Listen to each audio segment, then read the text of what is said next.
I'm Tanya Ames. I'm going to be instructing you guys today on victim removal methods. So first I'm going to pass around this signing sheet. Just fill out your name and then sign it. And then at the end I'll have all of you guys so I can put it in for training records. There will be a test at the end of this, so if you would like to take notes, go ahead and do that. But I feel like it's going to be pretty easy to follow and remember. So ask me any questions as we go along, and at the end there will be a question section so you can ask questions whenever. So victim removal methods. So here are learning objectives for today. You guys can read over those if you want, but we're going to hit each one of those so I don't feel like I want to repeat them multiple times for you today. So victim self-evacuation, most occupants that are inside a building can evacuate either on their own or with little assistance. What we might have to do is direct them to alternate exits, close doors to maintain integrity of the safe space that we have, or establish a safe haven away from the structure. And then your actual duties depend upon staffing and your local SOPs. So depending on how many people we have and what's going on, everybody gets their actual duty, but this is some things that we might have to do when helping victims. So directing them to an exit, saying, hey, go out this door. No assistance needed. Most of the time, if there's a fire and people can get out, they're going to escape on their own. And then setting up a safe haven, basically, you might just be everybody come here, do a little quick assessment of who we have and who is not there. Sheltering in place, so move victims to a protected location within the structure. And this is used when the hazard is minor. It's safer to keep the victims inside rather than taking them out. The victims can't be moved, or you have limited staffing and you can't get those patients out. So basically you find a unburned section of the building, you keep everybody there, let them know, and then people will come and help you. So it's used when you're in hospitals and nursing homes. There's a lot of patients, so we can't really get everybody out all at once. So sometimes we have to just section them off so they aren't in trouble. Correctional facilities, that's a big one, just because they're prisoners. We're gonna have to figure out how we need to work with the sheriff's department to get those people out and into a safe place. High-rise buildings, sometimes it's just too many people going down the stairs. You have to section off those. And then high-hazard industrial sites. So anything where there's chemicals or there's a lot of moving pieces, we might have to just keep people sectioned off to a safe side rather than take them through an unsafe side. Protected location can either be predetermined in an incident pre-plan, or you can choose it when you show up on scene. So most of the nursing homes and hospitals and doctor's offices that we have here, we have a designated space for them, so they just go to that place if they cannot get out. But sometimes if we pull up and we don't have a pre-plan and they don't know where to go, we're gonna have to decide that, and then the whole crew knows where we need to keep those people sheltered. So these are some techniques that we use for victim removal. So we have to use this when conditions prevent self-evacuation, or sheltering in place. The victims are directly affected by what's going on. And then our duties consist of extinguishing the fire, removing debris that may have fallen on top of them or anything like that, and then carry the injured and unconscious victims outside of the fire. So what's the number one thing we can do to save victims? Put out the fire. So that's our number one thing. If like a bookshelf fell on top of them, we can easily move that off of them. And then if they are injured or unconscious, we're going to have to move them out. So we're going to learn some carries to how to get them out. Victims should not be moved until they've been assessed unless they're in immediate danger.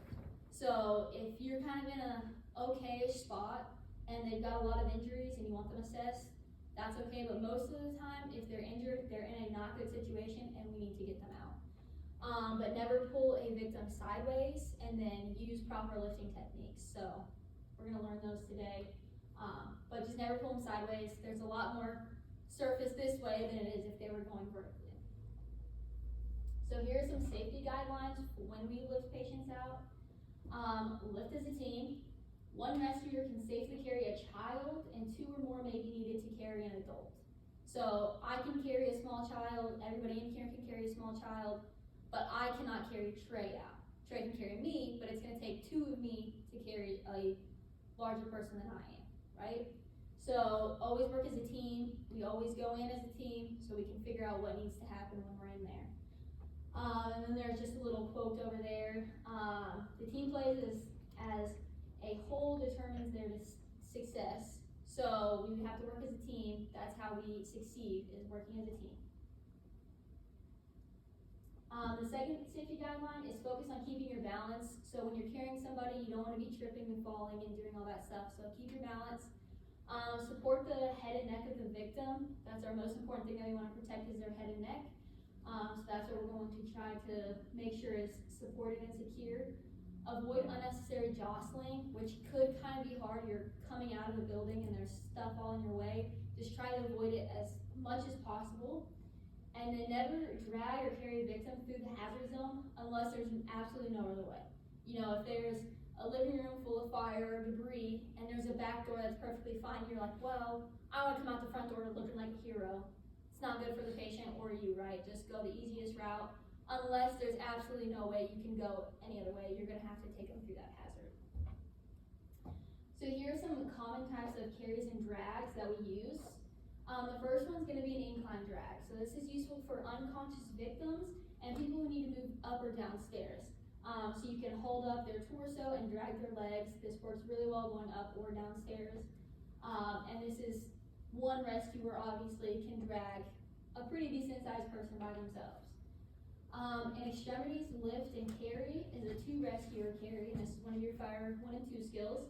So basically, we do that exact same thing. Two people, we can lift a good sized patient and take them out with just the two.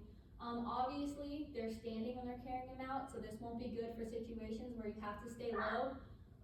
But if it's a good environment where you can get out walking, this would be the easiest one to use. So a webbing drag. This is very useful when the victim's a firefighter and you're forced to stay low. So you can wrap them up in webbing and you can crawl while pulling them at the same time, or you can crouch and pull them. It's just a lot easier with webbing when you have all of the gear and everything. There's gonna be a lot to try to grab. Webbing just kind of snugs up a little bit easier. A cradle and arms carry is used for children and small adults. So basically, you'll just cradle the child or adult supporting their head and neck, just like you would a baby. And then you just carry them out. A seat lift carry is for two rescuers. You'll get on either side of them, get underneath his shoulder, around his back, and then one on each leg. You'll pick them up and carry them out together. And then a litter carry is when you put somebody on a backboard, scoop stretcher, Stokes basket, something like that. And this is gonna take more than 2 firefighters. It's gonna take 3 or 4. Yes, Matt? Can you use webbing on a non-firefighter? Yes, if that's how you have to get them out, that could be work. Especially like people wearing pajamas and stuff, like there's not a lot of clothes to grab onto. It's gonna be slippery, they're gonna be slippery, sweaty, so if you have to use webbing, you can use webbing on that person. So, what does self-evacuation mean? Somebody? Anybody? It's like whenever fire starts and people can get themselves out without help. Perfect. Where in our district would victims need to shelter in place? Correctional facilities, hospitals, nursing homes. Perfect. So we have all of those in there. Lake Park, they actually have a special side. They can't get the patients out because they can't go up the stairs. The elevators would be shut down. And on one half of the building, there's no exterior exit. So they have a specific room in stairwell. It's a 3-hour burn room or 4-hour burn room. So they can go in there and be fine until we can make it down the stairs and start shuttling them out. So that's a very good thing that we have. I think that's the only place that has one of those as of right now. But that's on their new section that they just built, so it's up to code and everything. What are some safety guidelines to follow when lifting and getting victims out? Proper form. Proper form. Support the head and neck. Okay. What's the other thing? The first one? Don't drag them sideways. Don't drag them sideways. Work as a team, right? Which carry or drag do you think is most practical for you and your crews? So think about how many people we have riding this truck at one time, right? 4 to 5. And there's gonna be some people on attack. If we have to make a rescue, what's gonna be the easiest thing for us, you think, to get that person out? Webbing drag or the 2 firefighters. Yeah, so If we're like, oh, let's do a litter carry, well, it's gonna take the entire crew to get this patient out. We're gonna have to find another way. So you always have to adapt and overcome to what's going on inside the structure and the situation. So does anybody else have any other questions? No? Okay. Are you guys ready to take your test? Alright, you guys can take one, pass them down, and then just put your name on it, and you can circle them or whatever, it doesn't matter, because they're gonna be yours after they're graded.